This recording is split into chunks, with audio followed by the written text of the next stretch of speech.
Hello everyone, welcome back to my channel English with trick. जैसा आपका SP Bakshi साहब की जो बुक है ऑब्जेक्टिव जनरल इंग्लिश, उसमें दे रखा है, उसी तरीके से मैं आपको करवा रही हूँ। जब बी से स्टार्ट हुआ है वहाँ पे, तो दोबारा फर्स्ट नंबर से स्टार्ट हो गया है। ओके, तो देख लेते हैं क्या है। बाय हुक और बाय क्रुक, यानी बाय वन मीन्स और अनदर, किसी न किसी माध्यम से। जैसे होता है ना, देखिए बाय हुक और बाय क्रुक को हम जैसे हिंदी में बोलते हैं ना भाई, कि जब घी सीधी उंगली से ना निकले तो उंगली को क्या कर लेना चाहिए, टेढ़ा कर लेना चाहिए। ठीक है, वही क्या हो गया इंग्लिश में कि बाय हुक और बाय क्रुक, मतलब ऐसे नहीं तो वैसे। बाय हुक मतलब शरीफ पने से, और बाय क्रुक यानी कि बदमाशी से। प्यार से नहीं दोगे तो बदमाशी से निकलवा लेंगे, प्यार से कुछ काम नहीं करोगे तो बदमाशी से कर सकते हैं। वही मतलब किसी भी चीज़ में फिट हो सकता है। ठीक है, कि ऐसे नहीं तो वैसे। ओके, एग्जाम्पल देख लेते हैं। He is determined to obtain first division in his class by hook और by crook। क्या मतलब, वह किसी भी कीमत पर अपनी क्लास में फर्स्ट डिवीज़न प्राप्त करना चाह रहा है। ठीक है, अब किसी भी कीमत पर मतलब या तो वो पढ़ के ईमानदारी से जो है फर्स्ट डिवीज़न प्राप्त कर ले, नहीं क्या करेगा वो चीटिंग करेगा, या फिर कुछ ना कुछ भाई दूसरी चीज़ें भी होती हैं, है ना, वो भी करेगा। तो मतलब कैसे भी वो फर्स्ट डिवीज़न चाहिए, उसे उसे मतलब नहीं है, कैसे भी करे फर्स्ट डिवीज़न उसे चाहिए। वही क्या हो गया आपका बाय हुक और बाय क्रुक। नेक्स्ट देख लेते हैं सेकंड नंबर का, bear the brunt of. Bear the brunt of का मीन्स होता है to bear the main shock of, यानी खामियाजा भुगतना। जैसे होता है ना कि मानिए करता कोई और है, भरता कोई और है, ये भी एक आपका इडियम हो गया क्या, कि कोई करे और कोई भरे। वो है ना, जैसे मानिए ये है, देखिए पिक्चर, देखिए पिक्चर से अच्छे समझ में आ जाएगा। ये ब्ला ब्ला ब्ला ब्ला ब्ला ब्ला, ये बोल रहा है किसे, इसे बोल रहा है। ठीक है, अब ये क्या सोच रहा है, वाई, क्यों भाई, I have to listen this all, मैं सब सुन रहा हूँ, क्यों सुन रहा हूँ, it is not my fault, जबकि मेरा कोई भी क्या नहीं है, कोई भी मेरा फॉल्ट नहीं है, फिर भी मैं इसकी ब्ला ब्ला ब्ला जो भी ये सुना रहे हैं भाई साहब, ये मैं आराम से सुन रहा हूँ। ठीक है, मतलब करता कोई और है, भरता कोई और है, या फिर ये समझ लीजिए कि मतलब किसी चीज़ का खामियाजा जो भुगता जाता है उसका जो होता है, वही क्या हो गया, beer the brunt of. Example देख लेते हैं तो और अच्छे से क्लियर हो जाएगा। The poor have to bear the brunt of increasing prices. बढ़ती कीमतों का खामियाजा गरीबों को ही भुगतना पड़ता है। ये बिल्कुल 100% सही बात है कि जो कीमतें बढ़ रही हैं, जो हर चीज़ में प्राइस बढ़ रहे हैं, जो महंगाइयाँ बढ़ रही हैं, अमीरों को भैया कोई फ़र्क नहीं पड़ रहा, उनके लिए तो भाई जो है वैसा है, कोई दिक्कत नहीं है।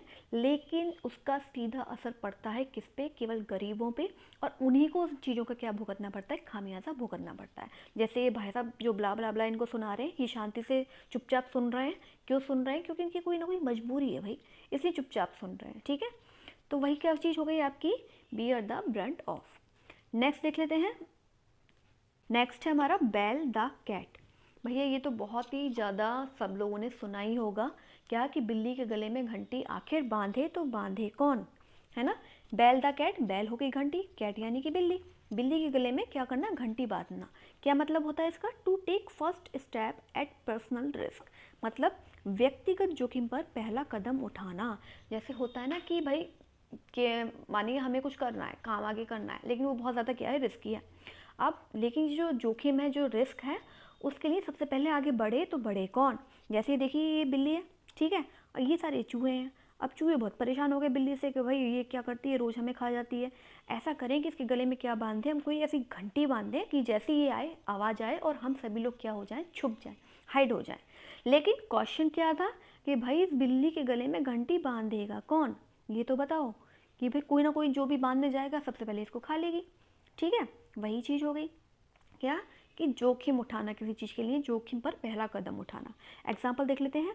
Many people can boast their bravery but very few can bell the cat. बहुत से लोग अपनी बहादुरी का दावा तो करते हैं, ठीक है, दावा कर सकते हैं, लेकिन बहुत कम ही लोग ऐसे होते हैं जो व्यक्तिगत जोखिम पर पहला कदम उठा सकते हैं। क्या मतलब, जैसे लोग कहते हैं ना कि हम ये कर देंगे, हम वो कर देंगे, हमने ये किया, हमने वो किया, हम ये कर सकते हैं, हम वो कर सकते हैं, लेकिन जब उनसे कहा जाए ना, प्रैक्टिकली उनसे बोला जाए अच्छा ठीक है ऐसा है तो फिर आप ये कर दीजिए, कि तो कहते हैं अरे मेरे ज़रा कमर में दर्द है, आज नहीं कल, है ना, या फिर कुछ भी बहाना बना देंगे। भाई मतलब बोलना तो आसान होता है, लेकिन उसे करना बहुत ज़्यादा मुश्किल। नेक्स्ट देख लेते हैं।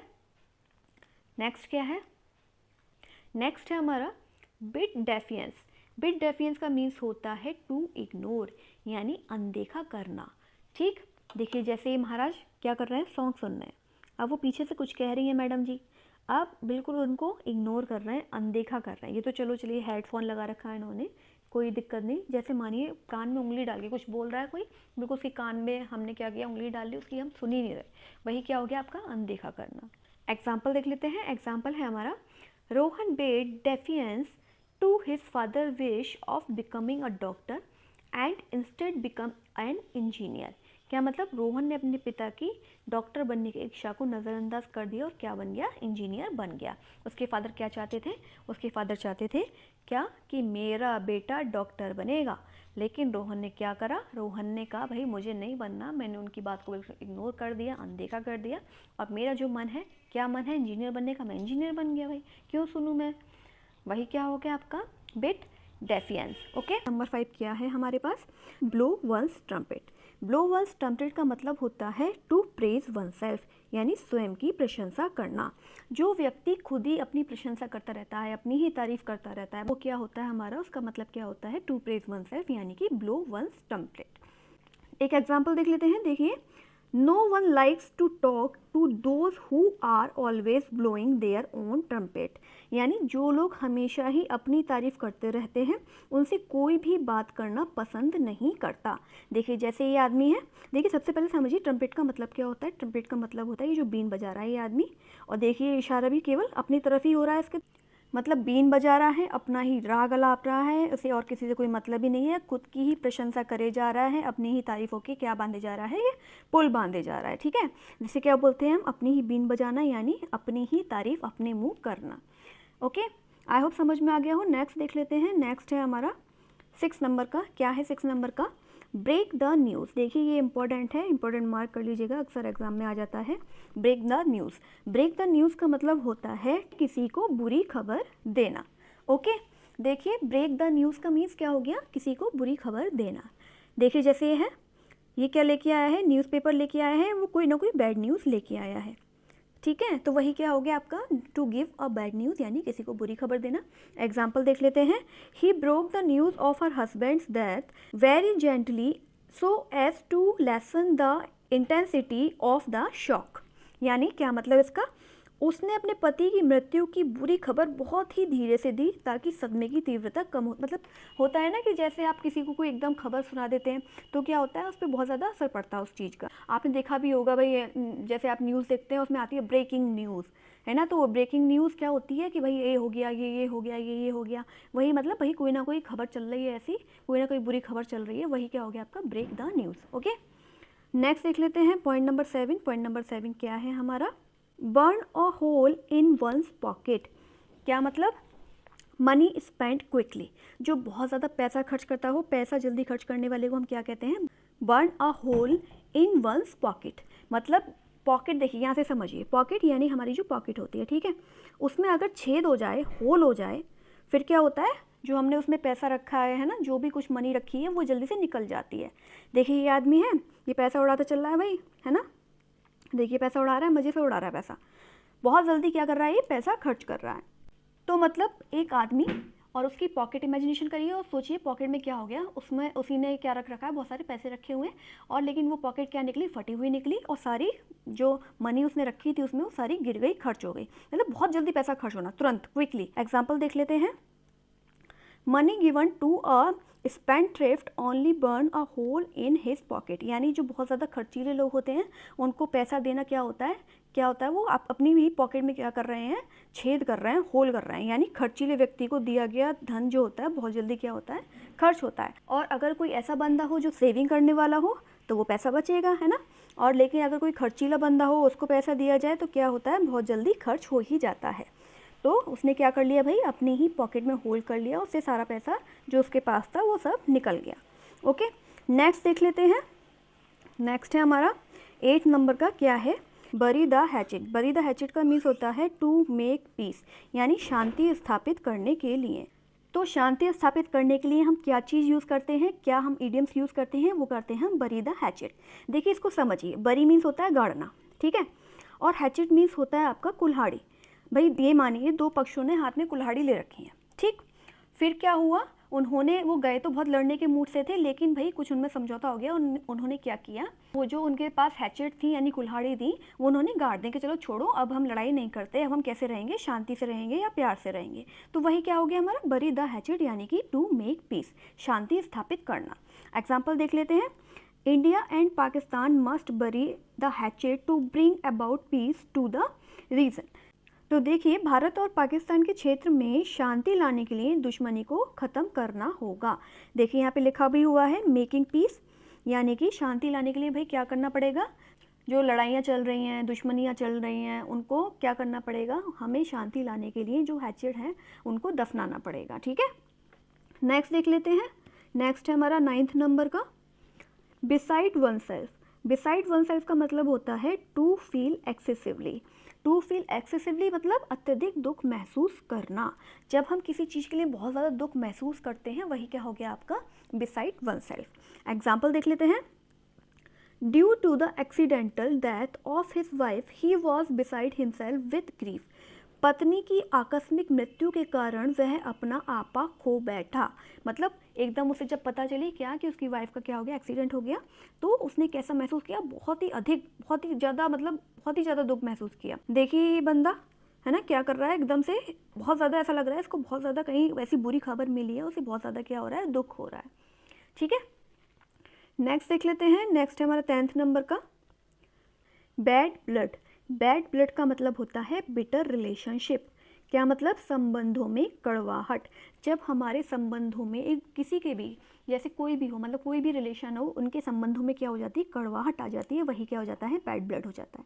ओके, जैसे देखिए हस्बैंड वाइफ है, भाई हस्बैंड वाइफ भी हो सकते हैं, सिस्टर ब्रदर भी हो सकते हैं, और भी बहुत से लोग हो सकते हैं, फ्रेंड्स भी हो सकते हैं। अब देखिए साफ पता चल रहा है ये भाई साहब इधर मुँह करे बैठे हैं और ये बहन जी इधर मुँह करे बैठी हैं, तो इनमें क्या है, इनमें आपस में बन नहीं रही है, जो इनके रिलेशनशिप है वो थोड़े से बेटर है, यानी संबंधों में क्या हो गई, कड़वाहट आ गई है, कुछ ना कुछ होगी कोई वजह। अब इसका एक एग्जाम्पल देख लेते हैं, the rights have created bad blood between the two communities in India. दंगों ने भारत में दो समुदायों के संबंधों में क्या ला दी, कड़वाहट ला दी। मतलब कोई दंगे हुए होंगे दो समुदायों के बीच, है ना, और उनके बीच क्या आ गई, दंगों ने क्या ला दी, कड़वाहट ला दी। ठीक है, वही आपका क्या हो गया, जो रिलेशनशिप है कैसे हो गए, बिटर हो गए, दो किसके बीच, दो कम्युनिटीज़ के बीच, दो समुदायों के बीच, तो वही क्या हो गया आपका, बैड ब्लड हो गया। Black and blue. Black and blue का मतलब होता है टू बीट मर्सीलेसली। मतलब किसी को बेरहमी से पीटना ही क्या कहलाता है, ब्लैक एंड ब्लू। देखिए जब कोई पीटता है, किसी को मारता है, तो उसके नील पड़ जाते हैं, है ना, कहीं से ब्लैक हो जाता है। ब्लैक मतलब जब नील भी बिल्कुल वैसे हो जाते हैं ना, वो ब्लैक ब्लैक से लगते हैं, तो वही क्या हो गया, मतलब भाई इसने इतना पीटा कि पूरा शरीर क्या हो गया, नीला पड़ गया, ऐसे भी बोलते हैं, है ना। तो वही क्या हो गया, black and blue, to beat mercilessly, बेरहमी से पीटना। अब देखिए ये पुलिस वाले हैं, ये चोर है, इसको क्या कर रहे हैं, बेरहमी से पीट रहे हैं। एग्जाम्पल देख लेते हैं। एग्जाम्पल क्या है, the thief was beaten black and blue by the police.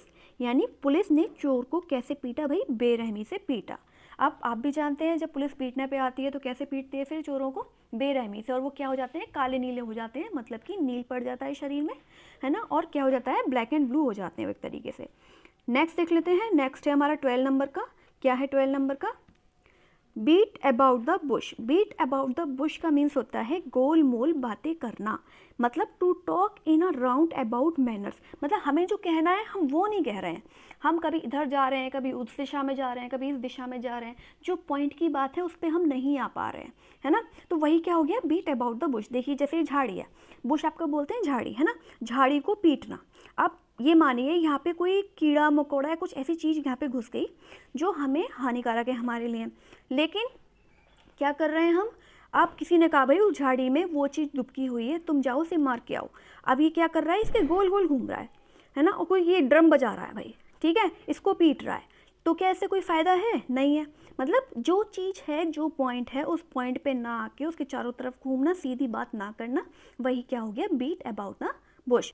आप एक एग्जाम्पल देख लेते हैं इसका, we should always come to the point and not beat about the bush. मतलब हमें हमेशा मुद्दे पर आना चाहिए, मुद्दे की बात कहनी चाहिए, इधर उधर की फालतू वालतू बात कहने की जगह हमें क्या कहना चाहिए, हमेशा मुद्दे की बात पे आना चाहिए, मतलब व्यर्थ की बातें नहीं करनी चाहिए। देखिए ऐसा होता है अक्सर कि हम कुछ कहने वाले होते हैं, लेकिन हम पॉइंट पे, हम उस टॉपिक पे नहीं आ पाते, किसी भी वजह से भाई, चाहे डर समझिए, चाहे हेजिटेशन समझिए, या कॉन्फिडेंस की कमी समझिए, चाहे कोई भी नॉलेज की कमी समझिए, बहुत सारी ऐसे रीज़न होते हैं, बहुत सारी ऐसी चीज़ें होती हैं कि हम पॉइंट की बात पे नहीं आ पाते, या फिर हम अपने आप को एक्सप्रेस नहीं कर पाते, है ना।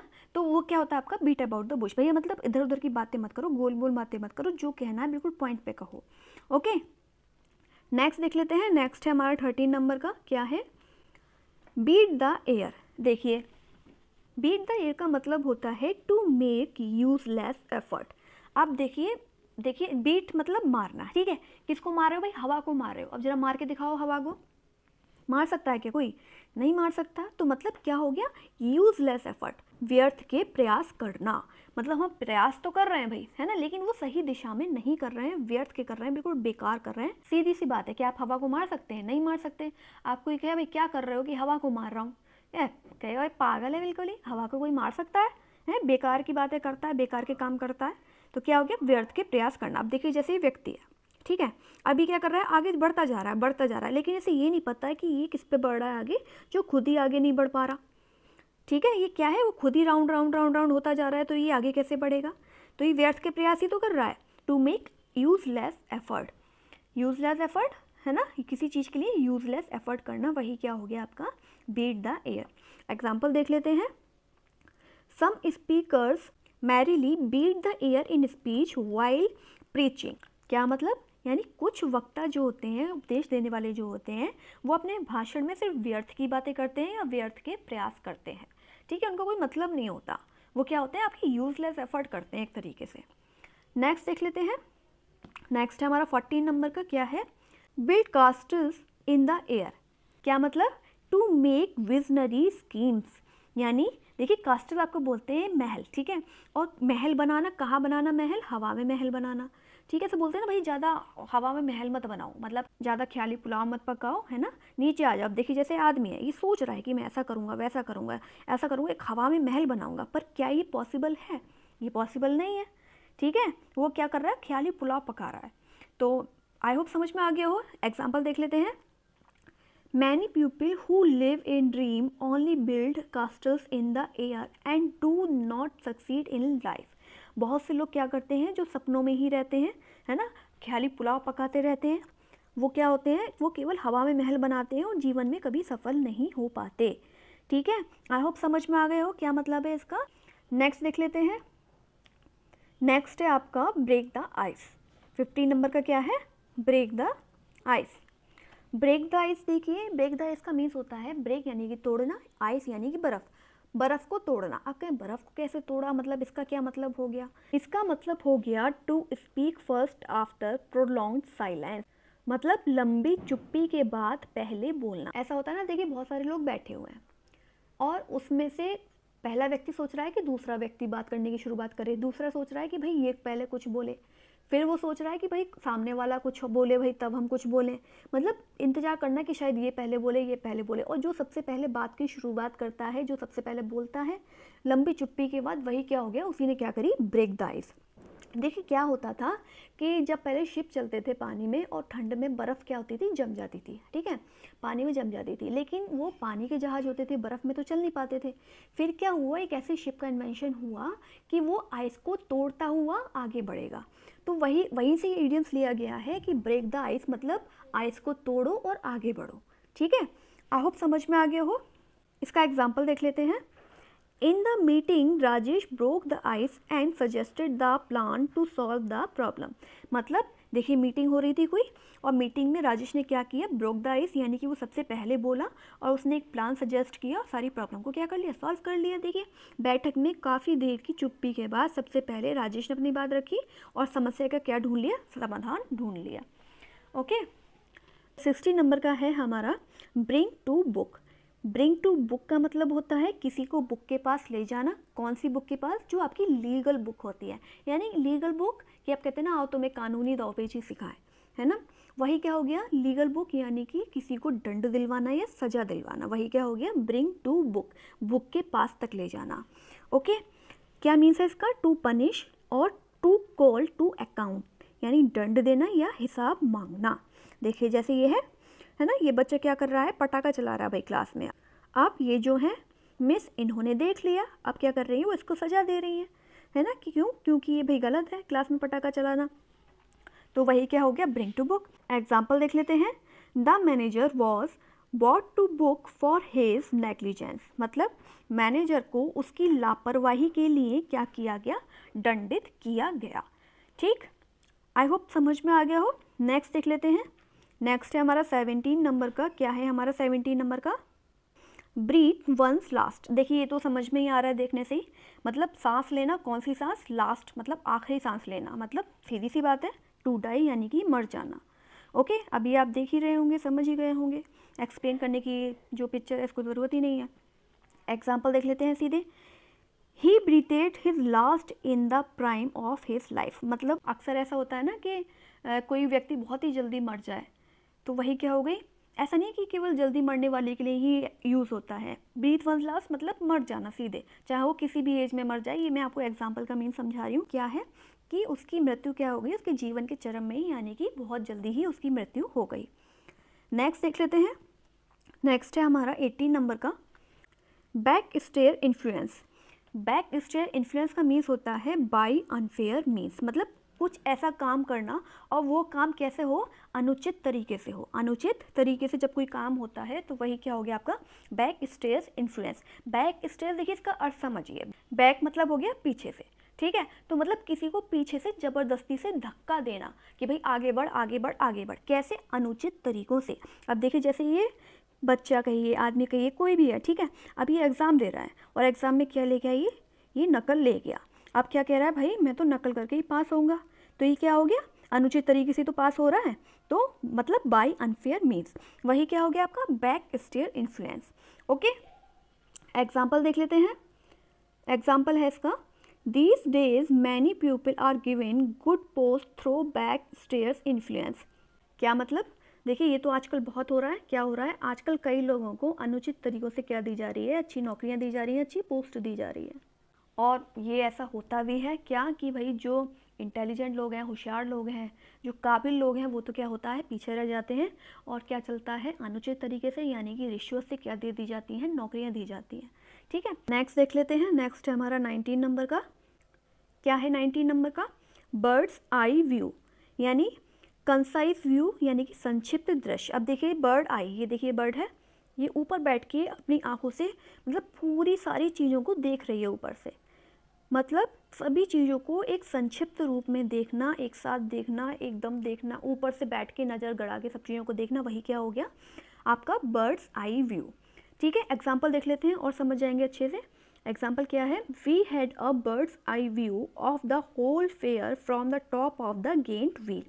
देखिए आपने भी देखा होगा, आप जब मेले वगैरह में गए होंगे तो वहाँ पे एक बहुत बड़ा सा झूला होता है, सबसे बड़ा वाला जो होता है, पहिए के आकार का, गोल एकदम, है ना, और जब उसमें बिल्कुल टॉप पे जाते हैं, ऊपर जाते हैं, तो पूरा मेला होता है उसका बिल्कुल ऐसा दृश्य मिलता है कि आपको लगता है कि सारा मेला आपने एक बार में देख लिया और दूर दूर तक का दिखता है। वही क्या हो गया आपका बर्ड्स आई व्यू, मतलब सारी चीज़ों को एक साथ देख लेना और एक बार में देख लेना, वही क्या हो गया आपका बर्ड्स आई व्यू। आई होप समझ में आ गया हो। नेक्स्ट देख लेते हैं। नेक्स्ट है हमारा 20 नंबर का। क्या है, बोल्ड फ्रॉम द ब्लू।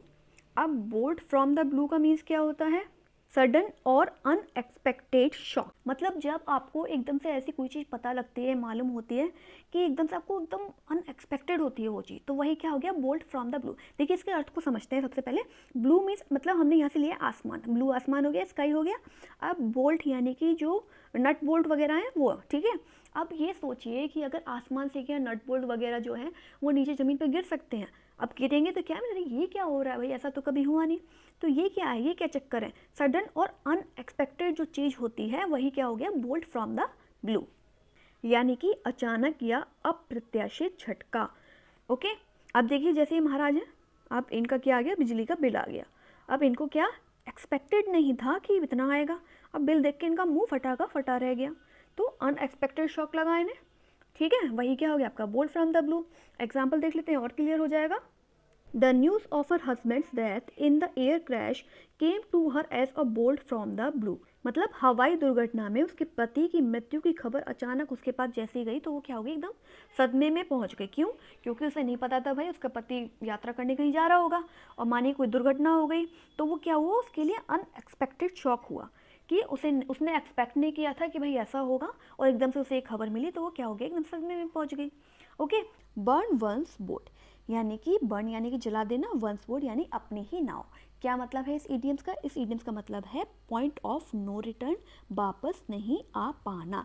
जैसे मानिए आप कहीं जा रहे हैं, ठीक है, नाव में बैठ के जा रहे हैं, अपनी बोट में बैठ के जा रहे हैं नदी के इस पार से उस पार, और बीच में बिल्कुल बीचों बीच आकर नदी के आपने क्या किया, अपनी ही बोट को जला दिया, और आपको स्विमिंग आती नहीं है, तो आप क्या होगा आपका, है ना आप उस पार जा पाएंगे ना आप इस पार जा पाएंगे, आप बीच में अटक जाएंगे। मतलब जब हम कहीं बीच में आकर वापस नहीं जा पाते, वापस अपने फैसले को नहीं ले पाते, उसको रिवर्स नहीं कर पाते, तो वही क्या हो गया आपका, बर्न वंस बोट। देखिए पिक्चर से आपको समझ में आ ही रहा होगा, बीचों बीच आके इसने क्या किया, अपनी नाव को जला दिया, या इसकी नाव में आग लग गई, जल गई नाव, तो क्या ये लौट के वापस आ पाएगा? नहीं आ पाएगा। ठीक है, अब इसका एक एग्जाम्पल देख लेते हैं और अच्छे से समझ में आ जाएगा ये। We had burned our boats by declaring that we were not going to sign CTBT। क्या मतलब, यह घोषणा करके कि हम CTBT पर हस्ताक्षर नहीं करने जा रहे हैं, हमारे पास वापस लौटने का कोई मतलब नहीं था। मतलब ये मानिए कि आपने किसी पत्र पर हस्ताक्षर कर दिए, ठीक है, और फिर क्या आप सोचते हैं कि इसको भाई वापस ले लो, नहीं, तो वो ऐसा नहीं हो सकता। ये आपने ये सोच लिया कि हम इस पर हस्ताक्षर नहीं करेंगे, ये घोषणा कर दी पूरे में, और उसके बाद आप अपना फैसला नहीं चेंज कर सकते, वही क्या हो गया आपका, बर्न वंस बोट। मतलब आपने कोई फैसला ले लिया या आपने कुछ ऐसा कर दिया जिसको आप वापस उसको पहले जैसा नहीं कर सकते, वही क्या हो गया आपका, burn one's boat.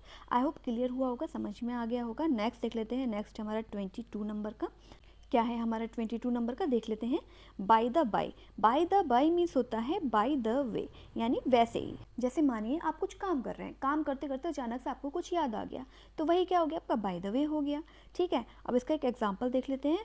Bye the by what is your age, मतलब वैसे ही उसने पूछ लिया, बात कर रहा है, नॉर्मल बात कर रहा है कोई भी, और आपसे अचानक उसे क्या याद आ गया, उसको याद आ गया कि उसको आपकी एज पूछनी है, तो कहता है by the way what is your age, मतलब वैसे आपकी उम्र क्या है ये बताइए, है ना। ऐसा होता है ना अक्सर कि हम कुछ बात कर रहे हैं और बात करते करते अचानक से कुछ क्वेश्चन याद आ जाता है, अचानक से कोई बात याद आ जाती है, तो हम क्या यूज़ कर लेते हैं, by the way what is your age, by the way आप रहते कहाँ हैं, बाय द वे आपकी शादी हुई कि नहीं हुई ये बताइए, है ना। बहुत से ऐसे क्वेश्चन पुटअप कर लेते हैं हम जो हमें क्या करते हैं, एकदम बीच में से याद आ जाते हैं, तो वही क्या हो गया, बाय द वे हो गया। ठीक है, आई होप चीज़ समझ में आ रही हो। नेक्स्ट देख लेते हैं। नेक्स्ट है हमारा 23 नंबर का, क्या है हमारा 23 नंबर का, be up to. Be up to का मीन्स होता है टू बी इक्वल टू, यानी के बराबर होना। जैसे मानिए कोई भी चीज़ है या कोई भी एक इंसान है, आपको लगता है कि भाई मुझे उसके बराबर पहुंचना है, वही क्या हो गया आपका, बी अप टू हो गया। अब एग्जाम्पल देखेंगे तो अच्छे समझ में आ जाएगा। He is up to all the tricks of the trade to grind his own axe. क्या मतलब, देखिए ये भी क्या है, ग्राइंड हिज ओन एक्स भी आपका क्या है, एक ईडियम से, इसका मीन्स होता है अपना स्वार्थ निकालना। मतलब अपने स्वार्थ को निकालने के लिए वह व्यापार में, ट्रेड में सारी ट्रिक्स अपनाएगा। या फिर आप ये भी कह सकते हैं कि किसी और के बराबर पहुंचने के लिए, उसके इक्वल पहुंचने के लिए वो क्या करेगा, व्यापार में सारी अपनी ट्रिक्स, सारे अपने हथकंडे क्या करेगा, अपनाएगा। ठीक है, अब देखिए ये ऊपर तक पहुंचने के लिए इसका सहारा ले रहा है, सारी ट्रिक्स आजमा रहा है। ठीक है, आई होप समझ में आ गया हो। नेक्स्ट देख लेते हैं। नेक्स्ट हमारा 24 नंबर का, क्या है हमारा 24 नंबर का, बेटेड ब्रेथ। बेटेड ब्रेथ का मीन्स क्या होता है, बेटेड ब्रेथ का मीन्स होता है इन एंजाइटी या एक्सपेक्टेंसी। ठीक है, यानी कि चिंता में या किसी उम्मीद में। अब देखिए जब बेटेड ब्रेथ का मीन्स क्या होता है, वैसे थोड़ा आप समझिए, सांस रोक के, मतलब एकदम बैठ के सांस रोक के किसी चीज़ का वेट करना, इंतज़ार करना, किसी चीज़ की चिंता करना, वही क्या हो गया आपका, बेटेड ब्रेथ। अब देखिए एग्जाम्पल देख लेते हैं। The fate of the match hung in balance and everybody waited for the result with bated breath. अब देखिए अभी वर्ल्ड कप हुआ था और उसमें क्या हुआ था, सब सांस रोक के इंतजार कर रहे थे कि भैया इंडिया जीतेगी कि नहीं जीतेगी। एंड क्या हुआ था वो हमें पता ही है ना। अब देखिए हिंदी देख लेते हैं इसकी। मैच का भाग्य, भाग्य आप कह सकते हैं, या आप ये भी कह सकते हैं मैच का जो आखिरी पल है या अंत है ना। और जब मैच का अंत होता है तो सब लोग सांस रोक के इंतज़ार करते हैं, एकदम बिल्कुल टीवी के सामने बैठ के, और ऐसा लगता है कुछ काम ही ना करें, बैठ के देखते हैं भाई क्या होगा क्या नहीं होगा, है ना। तो मतलब मैच के अंत का लोग इंतज़ार करते हैं। कैसे इंतज़ार करते हैं भाई, सांसें रोक के परिणाम का इंतज़ार करते हैं, है ना। और ये देखिए ऐसे हो ही जाता है एक्सप्रेशन, जैसे इसका एक्सप्रेशन है, इस गर्ल का एक्सप्रेशन है, आप भी ऐसे बैठ जाते हैं बिल्कुल टकटकी लगा के टीवी के सामने कि भाई मैच आ रहा है। तो रिजल्ट जो भी हो या जो भी होता है भाई ऐसे ही देखते हैं। जैसे मानिए आपने कोई भी मैच देखा, ठीक है, इंडिया पाकिस्तान का मैच चल रहा है और वो लास्ट बॉल में उसे चाहिए कितने रन, 3 रन चाहिए और एक ही बॉल बची है। अब सब लोग बैठ जाएंगे, निगाह टिका के बैठ जाएंगे कि भाई अब क्या होगा, अब क्या होगा, एकदम सांसें रुक जाएंगी, थम जाएंगी, एकदम सांस रोक के बैठ जाएंगे।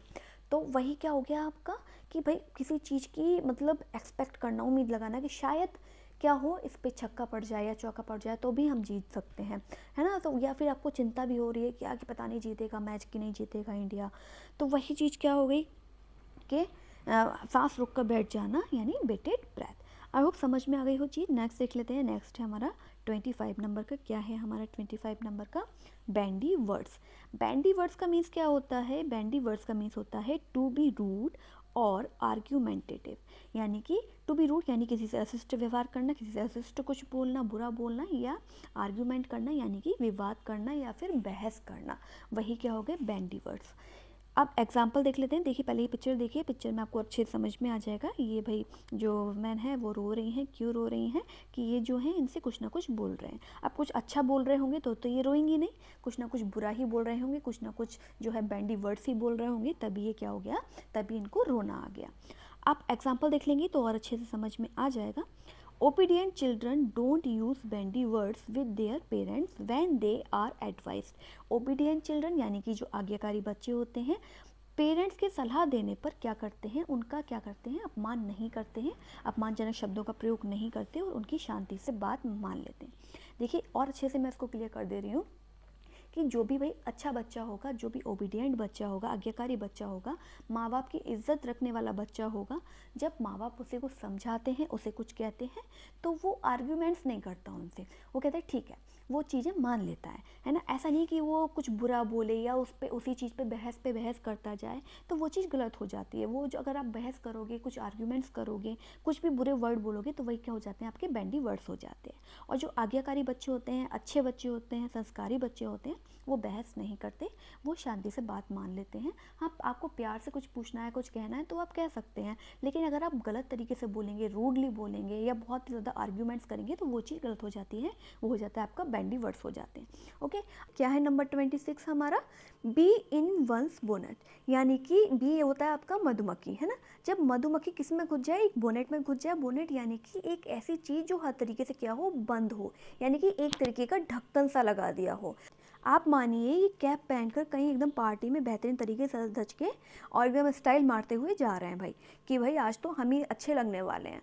और क्या हो, कहीं से आके कोई भी मधुमक्खी, कोई भी बी आपकी इस कैप में घुस जाए और आप क्या करें कि एकदम से आपको लगे भाई कोई काट रहा है अंदर से, आवाज़ आ रही है। अब आपका क्या होगा, जो ध्यान पार्टी में था वो पार्टी से हटके एकदम बिल्कुल कहाँ चला जाएगा, उस मधुमक्खी पे चला जाएगा। तो इस इडियम का मतलब ही यही है कि मतलब ध्यान जो है आपका हर तरीके से, हर तरफ से हटकर किसी एक चीज़ पे जब आप पूरी तरीके से कंसंट्रेट करते हैं, वही चीज़ क्या हो गई आपकी, बी इन वंस बोनेट, यानी कि टू बी फ्यूजी। ओके, अब इसका एक एग्जाम्पल देख लेते हैं। देखिए, she seems to have a bee in her bonnet because she is always finding faults with others. वह क्या है, चिड़चिड़ी सी लगती है, अजीब सी लगती है। क्यों? क्योंकि वह हमेशा दूसरों में गलतियां ही निकालती रहती है।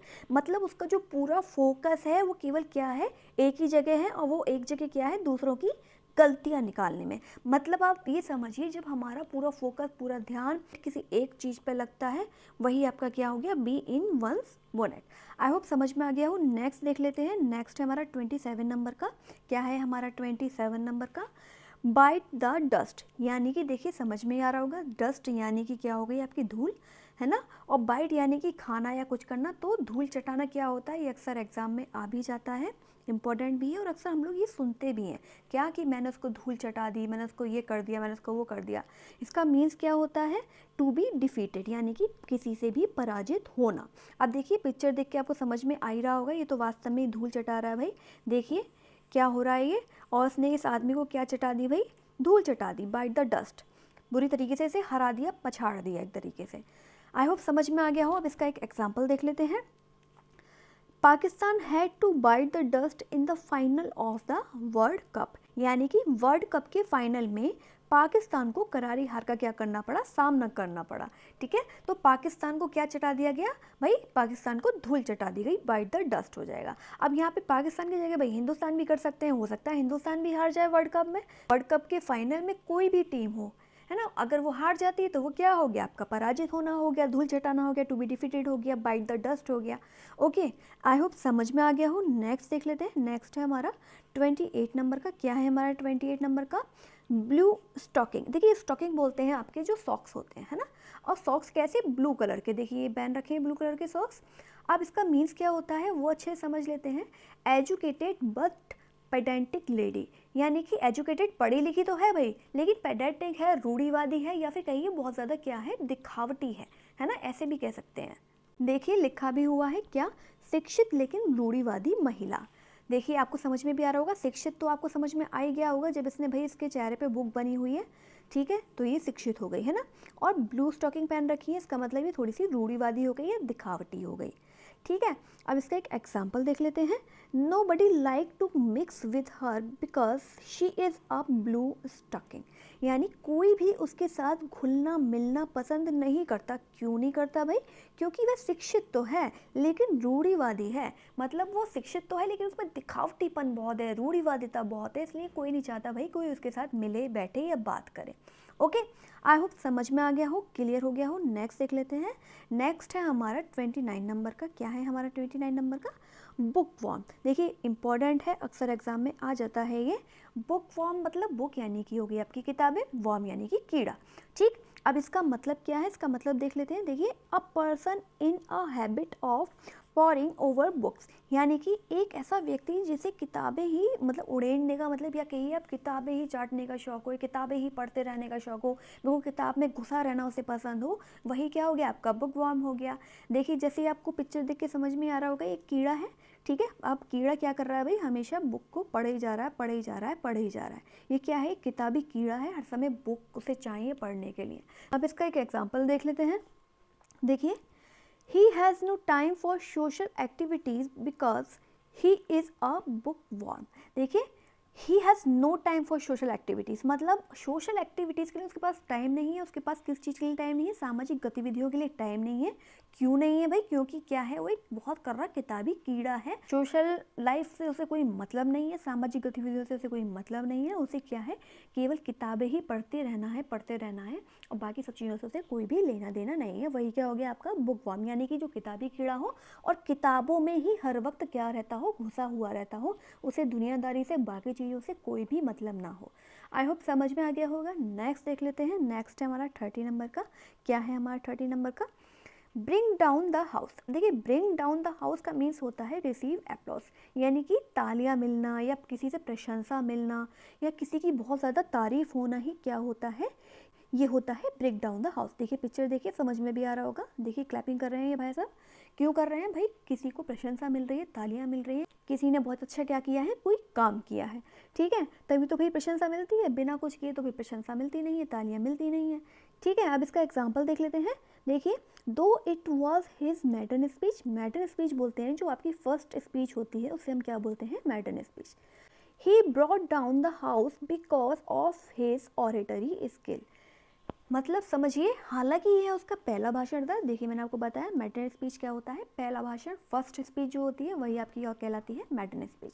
हालांकि यह उसका पहला भाषण था, लेकिन उनके वाकपटुता कौशल के कारण उन्हें क्या मिली, तालियां मिली। अब ये चीज़ वाकपटुता कौशल के ऊपर नहीं, ये चीज़ किसके ऊपर है कि भाई उसने कोई भी ऐसा काम किया, चाहे बोला, चाहे भाषण दिया, चाहे कुछ करके दिखाया, जिससे क्या मिला, उसे बहुत ज़्यादा तारीफें मिली और बहुत ज़्यादा क्या मिली, तालियां मिली। नंबर 31 क्या है हमारा, देखिए ब्रो बीट। ब्रो बीट का मीन्स होता है टू बुली, यानी किसी को नीचा दिखाना या किसी को क्या करना, परेशान करना नीचा दिखा के। वही क्या हो गया हमारा, ब्रो बीट हो गया, यानी कि टू बुली। आपने ये वर्ड अक्सर सुना भी होगा कि भाई वो बुली कर रहा है या वो बुली कर रही है। जब हम सामने वाले को क्या करते हैं, बुली करते हैं, नीचा दिखाते हैं, तो हम ईडियम की भाषा में कह सकते हैं ब्रो बीट। ओके, अब इसका एक एग्जाम्पल देख लेते हैं। The president of college union always tries to browbeat the students opposed to him।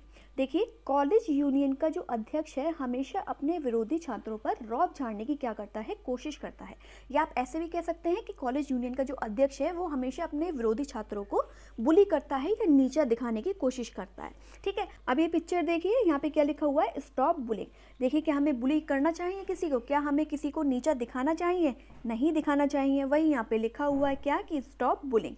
अब देखिए, बुलिंग भी कई प्रकार की होती है, कई तरीके से होती है। कैसे, देखिए, फिजिकल होती है, वर्बल होती है, सोशल होती है, साइबर होती है। तो ये क्या हो गया, बुली करना हो गया किसी को। ओके, तो हमें किसी को बुली नहीं करना चाहिए, किसी को नीचा नहीं दिखाना चाहिए। नेक्स्ट देख लेते हैं। नेक्स्ट है हमारा 32 नंबर का। क्या है हमारा 32 नंबर का, बैड एग। बैड एग का मीन्स होता है वर्थलेस, यानी कि बेकार। जो वर्थलेस होता है, जो यूजलेस होता है, वही आपका क्या हो गया, वो हो गया आपका बैड एग। अब इसका एक एग्जाम्पल देख लेते हैं। He comes from a Nobel family but he himself is a bad egg. क्या मतलब, वह एक महान परिवार से तो आता है लेकिन वो खुद क्या है, बिल्कुल बेकार है, किसी काम का नहीं है, वर्थलेस है और यूजलेस है। आप पिक्चर देखेंगे तो समझ जाएंगे अच्छे से ये क्या है भाई, ये क्या है, ये यूजलेस है। ये देखिए यहाँ पे लिखा भी हुआ है क्या, कि यूजलेस। तो ये किस में फेंक रहा है, ऐसे बिन में फेंक रहा है। ओके, आई होप समझ में आ गया हो। नेक्स्ट देख लेते हैं। नेक्स्ट है हमारा 33 नंबर का। क्या है हमारा 33 नंबर का, बिसाइड द मार्क्स।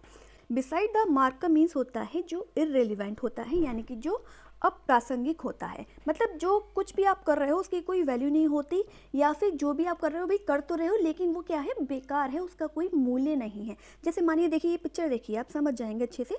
जैसे आप कोई भी एग्जाम देने जाते हैं, ठीक है, वहाँ पे ABCD 4 ऑप्शन होते हैं और उसमें इंस्ट्रक्शन होते हैं कि आपको उसी के बीच में गोला करना है भाई, उसी के बीच में भरना है। आप उससे हट के अगर भर देते हैं तो वो क्या हो गया, आपका इररिलेवेंट हो गया, बेकार हो गया, है ना। जो मार्क करना था आपको, उस मार्क पे आपने नहीं किया, कहीं और मार्क कर दिया, वही क्या हो गया, बिसाइड द मार्क हो गया। अब देखिए, जैसे ये पिक्चर देखिए, ये भाई दौड़ते जा रहे हैं, भाई साहब दौड़ते जा रहे हैं, पर क्या ये दौड़कर कहीं पहुंचेंगे, कोई फायदा है इनका दौड़ने का, कोई फायदा नहीं है। ठीक है, तो वही चीज़ क्या होगी, बिसाइड द मार्क। अब एग्जाम्पल देख लेते हैं। Nobody agreed with him because his arguments were beside the mark। कोई भी उनसे सहमत नहीं था, क्यों नहीं था, क्योंकि उनके जो तर्क थे वो बिल्कुल निराधार थे, बेकार थे। ओके, आई होप समझ में आ गया हो। नेक्स्ट देख लेते हैं। नेक्स्ट हमारा 34 नंबर का, बर्न वंस फिंगर। अब देखिए, बर्न यानी जलाना, अपनी ही उंगलियों को जलाना। पिक्चर से आपको समझ में आ ही रहा होगा। तो आप क्या कर रहे हैं, अपने आप को ही तो मुसीबत में डाल रहे हैं। आप बड़े शौक में गए, भैया आहा आज तो मैं अपनी उंगलियां जलाऊंगा, तो क्या ये सही बात है, नहीं, आप अपने आप को ही क्या कर रहे हैं, मुसीबत में डाल रहे हैं। क्या मीन्स है इसका, टू गेट इनटू ट्रबल, मतलब अपने आप को ही मुसीबत में डालना या मुसीबत में पड़ना। अब इसका एक एग्जाम्पल देख लेते हैं। Those who interfere in the affairs of others often burn their finger. मतलब जो लोग दूसरों के मामलों में दखल अंदाजी करते हैं या दखल अंदाजी देते हैं, वही क्या करते हैं, वही अक्सर मुसीबत में पड़ जाते हैं। देखिए, कुछ लोगों को शौक होता है दूसरों की चीज़ों में टांग अड़ाने का, दूसरों की बातों में इंटरफेयर करने का, दूसरों के मामलों में घुसने का।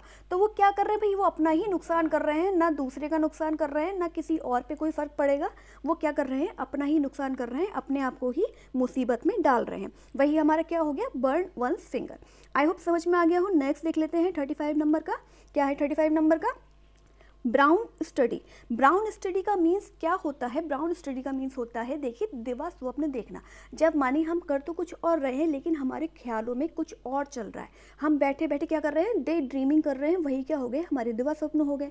ठीक है, अब देखिए, इसको देखिए, पिक्चर को देखिए, ये क्या कर रही है, मैडम बैठी तो है लेकिन इनके दिमाग में पता नहीं क्या क्या क्या क्या चल रहा है। ये क्या कर रही हैं, दिवा स्वप्न देख रही हैं, पता नहीं बैठे बैठे ही ख्यालों में खुली आंखों से सपने देख रही हैं, खोई हुई हैं। ठीक है, तो वही आपका क्या हो गया, ब्राउन स्टडी हो गया। अब इसका एक एग्जांपल देख लेते हैं। He could not follow the significance of my offer, he was in brown study. मतलब वह मेरे प्रस्ताव के महत्व का पालन नहीं कर सका। क्यों नहीं कर सका, क्योंकि वह दिवा स्वप्न में था। नंबर 36 है बैंक ऑन। बैंक ऑन का मीन्स होता है डिपेंड ऑन या काउंट ऑन, यानी आश्रित होना या फिर भरोसा करना। अब आप पिक्चर देखिए, अच्छे से समझ जाएंगे। देखिए ये क्या है, इंसान ये व्हील चेयर पर है, ठीक है। अब ये किसी न किसी के ऊपर आश्रित है, किसके ऊपर, जो इन्हें चला रहे हैं, ठीक है, चला रहे हैं जो भी है, ये इनके ऊपर क्या है, आश्रित है, ठीक है। अब आप जब किसी के ऊपर आश्रित होते हैं तो आपको उस पर भरोसा तो करना ही होता है, बिना भरोसे के तो आप किसी पे भी आश्रित हो नहीं सकते। तो यानी आश्रित होना या भरोसा करना ही क्या कहलाता है, आपका बैंक ऑन कहलाता है। ओके, अब इसका एक एग्जाम्पल देख लेते हैं। The rich always bank on money to get things done, यानी अमीर हमेशा काम पूरा करने के लिए पैसे पर निर्भर रहते हैं। आई होप समझ में आ गया हो। नेक्स्ट देख लेते हैं। नेक्स्ट हमारा 37 नंबर का क्या है, हमारा 37 नंबर का, 37 नंबर का है blaze the trail. Blaze the trail का मीन्स होता है टू स्टार्ट अ मूवमेंट, किसी भी चीज़ की शुरुआत करना, यानी कुछ भी शुरू करना क्या कहलाता है आपका, ब्लेज द ट्रेल। अब देखिए फर्स्ट तीली में अगर हम आग लगा देते हैं, है ना, इसे जला देते हैं, तो अपने आप ये सारी तीलियाँ क्या हो जाएंगी, जलने लगेंगी। इधर से ये देखिए ये जलेगी, फिर ये जलेगी, फिर ये जलेगी, ऐसे करके सारी जलती जाएंगी। मतलब भाई इस वाली तीली से हमने शुरुआत करी और धीरे धीरे चीज़ें आगे बढ़ गई। तो ये क्या हो गया हमारा, ये हो गया हमारा ब्लेज अ ट्रेल। ओके, आप देख लेते हैं इसका एक एग्जाम्पल। देखिए, Surendra Nath Banerjee blaze the trail of the Indian national movement. Surendra Nath Banerjee ने भारतीय राष्ट्रीय आंदोलन को क्या किया, शुरू किया। उन्होंने शुरू किया, बाकी लोग पीछे पीछे भाई आंदोलन करते चले गए। मतलब जो भी स्टार्टिंग करता है, जो भी शुरू होता है, जो भी शुरू करता है, वही आपका क्या हो गया, वो हो गया आपका blaze the trail. Okay, I hope समझ में आ गया हो। नेक्स्ट देख लेते हैं 38 नंबर का, क्या है हमारा 38 नंबर का, bull in a China shop. देखिए बुल, ये देखिए बुल है। अब चाइना शॉप में, यानी कि जो हमारे देखिए कप प्लेट वगैरह सब रखे हुए हैं, ऐसी शॉप में घुस जाया कर बुल, तो क्या होगा भाई, बुरा हाल हो जाएगा, सब क्या हो जाएंगे, टूट फूट जाएंगे। देखिए आपको पिक्चर में अच्छे समझ में आ ही रहा होगा पिक्चर से। देखिए क्या मतलब है bull in a China shop, one who cause damage, मतलब नुकसान पहुंचाने वाली कोई चीज़ जो होती है वो हमारी क्या कहलाती है, इडियम फ्रेज की लैंग्वेज में, bull in a China shop. अब एग्जाम्पल देख लेते हैं। Most of the leaders of the freedom struggle have proved bull in a China shop. स्वतंत्रता संग्राम के अधिकांश नेता नुकसानदेह साबित हुए हैं। ठीक है, ये देखिए आपको समझ में आ ही रहा होगा और अच्छे से पिक्चर में सारी चीज़ें। नेक्स्ट देख लेते हैं। नेक्स्ट है हमारा 39 नंबर का, क्या है 39 नंबर का, by the rule of thumb. By the rule of thumb का मीन्स क्या होता है, अकॉर्डिंग टू प्रैक्टिकल एक्सपीरियंस, यानी व्यवहारिक अनुभव के अनुसार। अब देखिए अभी क्या हो गया है, देखिए अब आपको कोई भी जॉब पाने के लिए, कुछ भी चीज़ करने के लिए भाई डिग्री की ज़रूरत होती है ना। बहुत सारी चीज़ों की ऐसी ज़रूरत होती है कि आपने अगर ये किया है तभी आप ये कर पाएंगे, अगर आपने ये किया तभी आप ये कर पाएंगे। आपको पूरा सब कुछ दिखाना पड़ता है, अपनी डिग्री वगैरह सब दिखानी पड़ती है कि आपने क्या कर रखा है, क्या नहीं कर रखा। लेकिन पहले ऐसा नहीं होता था। पहले जो चीज़ें आपको मिल जाती थी, जो जॉब्स वगैरह मिल जाती थी, जो मतलब आसानी सब चीज़ अवेलेबल हो जाती थी, वो चीज़ क्या है, वो होती थी हमारी प्रैक्टिकल नॉलेज पे। अगर आपके पास अच्छा खासा एक्सपीरियंस है, अगर आपके पास प्रैक्टिकल नॉलेज है उस चीज़ की, तो भाई आराम से आपको जॉब मिल जाती थी। अब इसका एक एग्जांपल देख लेते हैं। In older time business was run by the rule of thumb. पुराने समय में जो व्यवसाय है, यानी कि जो भी बिजनेस वगैरह है, वो व्यवहारिक अनुभव के अनुसार चलाया जा सकता था। नेक्स्ट देख लेते हैं। नेक्स्ट हमारा 40 नंबर का, क्या है 40 नंबर का, देखिए बिग ड्रॉ। बिग ड्रॉ का मीन्स होता है अ ह्यूज अटेंशन, यानी एक बड़ा सा आकर्षक, मतलब मानिए एक बहुत बड़ी चीज़ है, वो क्या है, आकर्षण का सबका केंद्र है, सब उसकी तरफ क्या हो रहे हैं, आकर्षित हो रहे हैं। देखिए मैंने पिक्चर भी इसलिए ऐसी लगाई है, बड़ी सी चीज़ है, इसका मुंह खुला हुआ है। वैसे देखिए बिग ड्रॉ का मीन्स यही होता है कि मतलब मुंह खोल के एकदम आश्चर्य से किसी चीज़ को देखना। ठीक है, वही क्या हो गया आपका बिग ड्रॉ, यानी अ ह्यूज अट्रैक्शन। अब इसका एक एग्जाम्पल देख लेते हैं। The match between India and Pakistan is always a big draw. अब आपको एग्जाम्पल से अच्छे से समझ में आ गया होगा, क्लियर हो गया होगा। भारत और पाकिस्तान के बीच मैच हमेशा क्या होता है, एक बड़ा आकर्षण रहता है। ये सबको पता ही है भाई। अगर इंडिया पाकिस्तान का मैच हो रहा हो तो सब ऐसे टकटकी लगा के बैठ जाते हैं भाई टीवी के सामने कि बस अब तो कुछ है ही नहीं इसके आगे, है ना। तो वही क्या हो गया कि बहुत बड़ा आकर्षण है।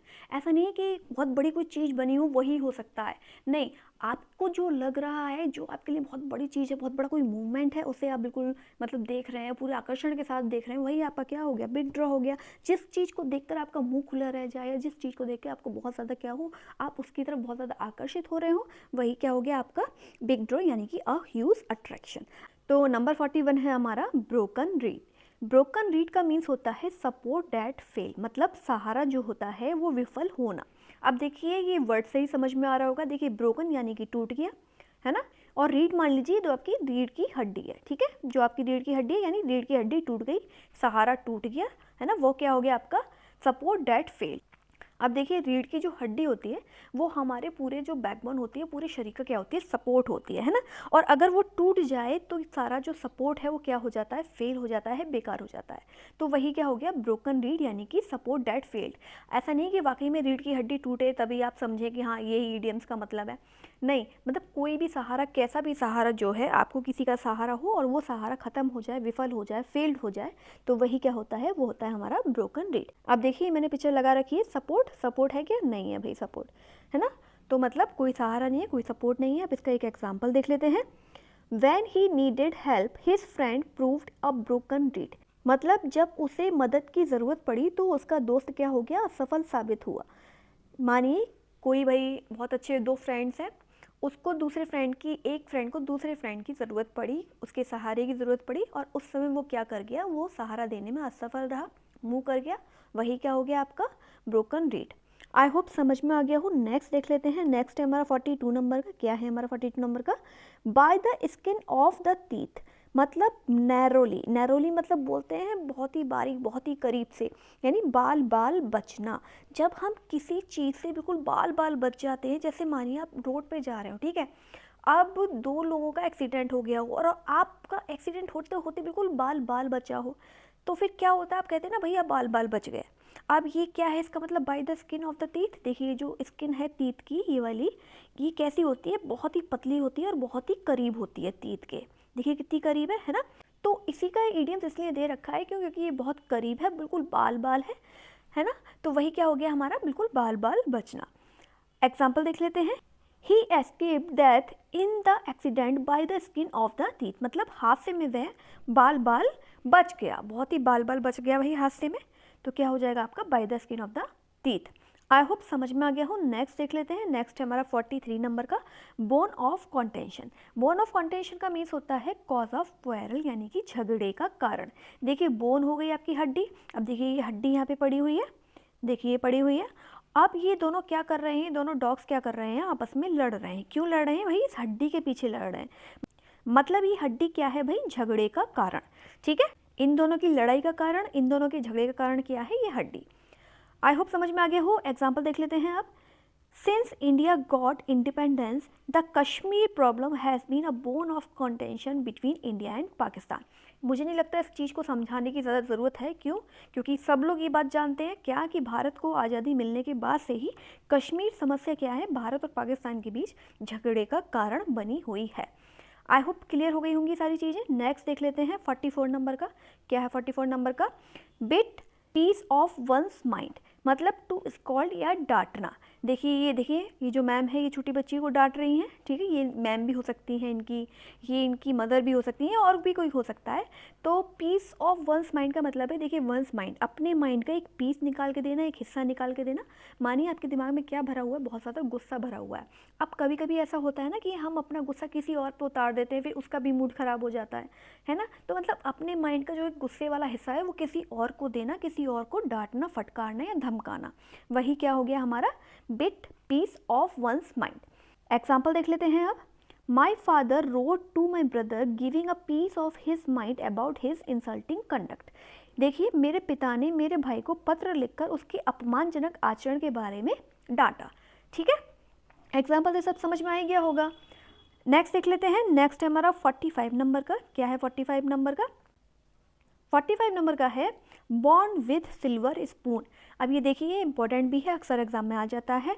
क्या है इसका मतलब, चांदी की चम्मच के साथ भाई जन्म लेना। अब क्या बच्चा वाकई में चांदी की चम्मच के साथ जन्म लेता है, नहीं लेता। तो इसका मीन्स क्या है कि भाई जब बच्चा जन्म लेता है तो वो ऐसे परिवार में, ऐसे अमीर परिवार में पैदा होता है, तो वो ऑलरेडी पैदाइशी क्या होता है, अमीर होता है। तो इसका मतलब क्या हुआ, देखिए to be born in a rich family, किसी रिच फैमिली में जन्मा हुआ बच्चा। जैसे आप लोग जानती हैं हमारी जो रिच फैमिलीज़ हैं, उनके जो बच्चे पैदा हुए हैं, उनके घर में जो बच्चे पैदा हुए हैं, तो कहते हैं ना भाई क्या किस्मत है इनकी। तो मतलब अमीर परिवार में पैदा हुआ जो बच्चा है वही क्या होता है हमारा, बॉर्न विद सिल्वर स्पून। अब ये देखिए इमेज देखिए, आपको समझ में आ ही रहा होगा, ये हाथ में सिल्वर स्पून लगी रही है और ये भाई पैसे, डॉलर, सोना, चांदी सब लग रहा है। ठीक है, अब इसका एक एग्जाम्पल देख लेते हैं। My friend does not have to worry about spending any amount of money as she is born with a silver spoon in her mouth। क्या कह रहे हैं भाई, कि जो मेरी फ्रेंड है या मेरे फ्रेंड है, मेरे दोस्त हैं, वो पैसे खर्च करने की उन्हें बिल्कुल भी टेंशन नहीं है। क्यों नहीं है? क्योंकि वो एक अमीर घर में पैदा हुए हैं। नंबर 46 क्या है हमारा? Burn candle at both and, मतलब टू सर्वाइव विद डिफ़िकल्टी, कठिनाई से जो जीवन बिताना होता है वही हमारा क्या होता है? Burn candle at both and. अब इसका एक एग्जाम्पल देख लेते हैं। After the death of his father he is burning a candle at both ends, अपने पिता की मृत्यु के बाद उनका गुजारा कैसे हो रहा है भाई? बड़ी मुश्किल में हो रहा है। मतलब जब बड़ी मुश्किल में कोई काम होता है, किसी डिफ़िकल्टी को लेके कोई काम होता है, तो वही हमारा क्या हो जाता है? Burn candle at both and. अब ये देखिए, आपको पिक्चर देख के समझ में आ ही रहा होगा। ओके, नेक्स्ट देख लेते हैं। नेक्स्ट है हमारा 47 नंबर का। क्या है 47 नंबर का? Bye fits and starts. क्या मतलब इरेगुलरली, यानी अनियमित रूप से। मतलब एक ही उसका जो पैटर्न चला आ रहा है उससे हटके जब हम कोई काम करते हैं तो वो क्या हो गया? Bye fits and start. Bye fits मतलब भाई नीचे गिरे, कुछ रुका है ना, फिर आपने क्या किया? फिर दोबारा से स्टार्ट किया, तो वही क्या हो गया? Bye fits and start.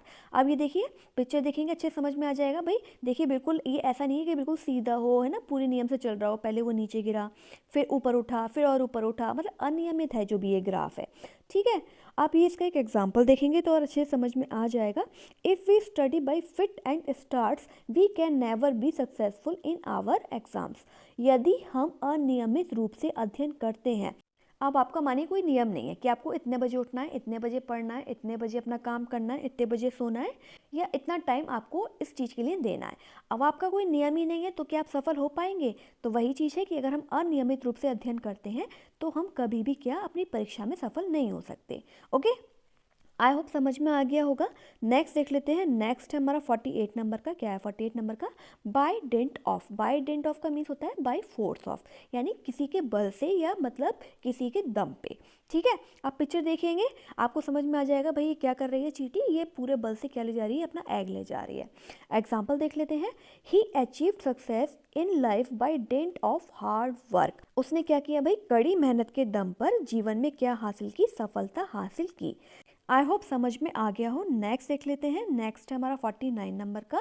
क्या है 49 नंबर का? Blow hot and cold. क्या मतलब इस बात का? देखिए, हॉट यानी कि गर्म और कोल्ड यानी कि ठंडा। मानिए आप किसी के घर गए और उसने पूछा आप क्या लेंगे, चाय की ठंडा? आप कहते भाई दोनों ले आओ। वो कहेगा है दोनों ले आओ, दोनों साथ में पियोगे? हाँ दोनों साथ में पियेंगे। तो वो कहेगा अरे भाई ये क्या आइटम है, दोनों साथ में पी रहा है भाई, ठंडा भी हो गर्म भी। तो इसका मीन्स क्या है? इसके मीन्स को समझिए। देखिए, to speak in favour and against at the same time, मतलब किसी भी चीज़ के फेवर में और उसके अगेंस्ट एक ही टाइम पे बोलना क्या हो जाता है भाई? तो वो हो जाता है हमारा blow hot and cold.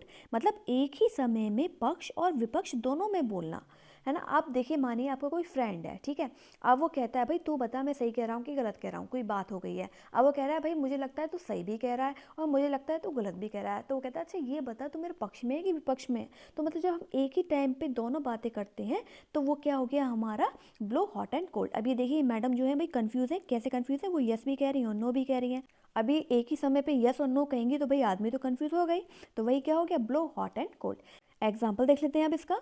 Do not trust those who blow hot and cold in the same breathing. क्या मतलब उन लोगों पे भरोसा मत करो या उन लोगों पे भरोसा ना करें जो एक ही समय में पक्ष और विपक्ष दोनों में बोलते हैं। ठीक है, आई होप समझ में आ गया हो। नेक्स्ट देख लेते हैं। नेक्स्ट हमारा 50 नंबर का। क्या है 50 नंबर का? By and by. By and by का मीन्स होता है ग्रेजुअली, यानी कि धीरे धीरे। अब ये देखिए पिक्चर देखिए, पहले इतना हुआ फिर आगे बढ़ा आगे बढ़ा आगे बढ़ा आगे बढ़ा, भाई बढ़ता चला गया, धीरे धीरे क्या हो गई? तरक्की हो गई, है ना। अब एग्जाम्पल देखेंगे तो और अच्छे समझ में आ जाएगा। He is recovering by and by after a long illness, मतलब वह लंबी बीमारी के बाद धीरे धीरे ठीक हो रहा है। मतलब बाय एंड बाय मतलब धीरे धीरे। ओके, नेक्स्ट देख लेते हैं। नेक्स्ट हमारा 51 नंबर का। क्या है 51 नंबर का? Blue blood. ब्लू ब्लड का मीन्स होता है एरिस्टोक्रेटिक ब्लड, यानी कि जो खानदानी होते हैं, है ना। अब जैसे देखिए ब्लू ब्लड आपका हो गया एक तरीके से जो खानदानी लोग चले आ रहे हैं, जो रईस लोग चले आ रहे हैं, है ना, वही क्या हो गया हमारा? Blue blood. अब इसका एक एग्जाम्पल देख लेते हैं। दो my friend has blue blood yet her conduct is very mean and vulgar. यद्यपि मेरे मित्र कैसा है भाई? खानदानी है, लेकिन उसका आचरण कैसा है? अत्यंत ही मतलब बहुत ही ज़्यादा मीन और वल्गर है, वो बहुत ही ज़्यादा अश्लील है। तो वही क्या हो गया हमारा? एरिस्टोक्रेटिक ब्लड या ब्लू ब्लड। आई होप सारी चीज़ें समझ में आ गई हो, क्लियर हो गई हो। और अगर वीडियो अच्छा लगा हो तो लाइक, सब्सक्राइब और शेयर करना मत भूलिएगा। Thank you very much.